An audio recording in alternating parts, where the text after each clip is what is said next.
Nagsampa na po ng kaso laban sa mga suspek ang ama ng estudyanteng nasawi sa hazing sa Cavite. Nahaharap ang mga suspek sa kasong paglabag sa anti-hazing law. 14 sa mga suspek ang tukoy na sa ngayon. 6 po sa kanilang sumuko habang may 3 John Doe pa ang hindi pa rin nakikilala. Desidido daw ang pamilya ng hazing victim na si Mark Kenneth Alcedo na ilaban ang kaso hanggang sa dulo. Nakausap din ng News 5 ang 2 neophyte na kasama ni Kenneth na sumailalim naman sa hazing. Hanggang sa ngayon, idinadaing pa rin nila ang mga natamong pasa at sugat matapos ang matinding pamamalo. Nakaranas din daw sila ng panununtok mula sa mga miyembro ng Tau Gamma Phi Fraternity. Kinumpirma naman ng PNP na may surrender feelers na ang iba pang suspect. Arestado naman ang 2 lalaking sangkot sa basag kotse modus. Diyan po yan sa Quezon City.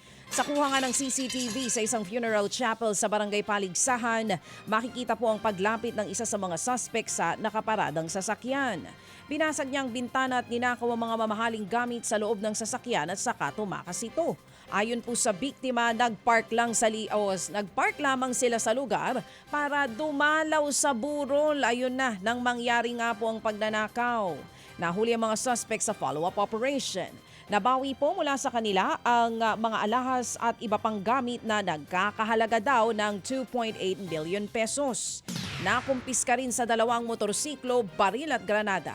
Mahaharap sila sa reklamong robbery, illegal possession of firearms at unlawful possession of explosives. Naghahanda naman ng Philippine National Police o PNP sa mga posibleng kilos protesta kasabay ng anibersaryo sa pag-aresto sa dating Pangulong Rodrigo Duterte. Ayon po sa PNP, may mga nagkakasa ng protesta sa Villamor Air Base sa Pasay City. Titiyakin daw ng PNP na hindi makakagambala sa publiko ang nasabing kilos protesta. Nangako rin po silang paiirali ng maximum tolerance. Nakabantay din daw ang mga pulis sa Davao City na baluarte ng mga Duterte.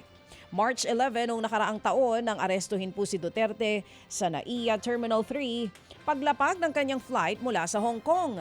Kasunod po niyan, ibiniyahe na siya sa The Hague sa the Netherlands para kaharapin ang kasong nag-ugat naman sa giyera kontra droga ng kanyang administrasyon. Mga kapatid, para sa iba pang mga balita at impormasyon, sundan niyo po kami sa X, Instagram, Facebook at syempre sa TikTok, True Network PH. Mag-subscribe din po kayo sa aming YouTube channel, True Network. May website din po tayo, truenetwork.ph at pwede nyo rin po kaming mapanood sa Channel 19 ng aming True FM TV. Lagi pa rin makinig sa radyo dito po sa 105.9 True FM dahil ito, laging true sa'yo, kapatid. Ito tayo sa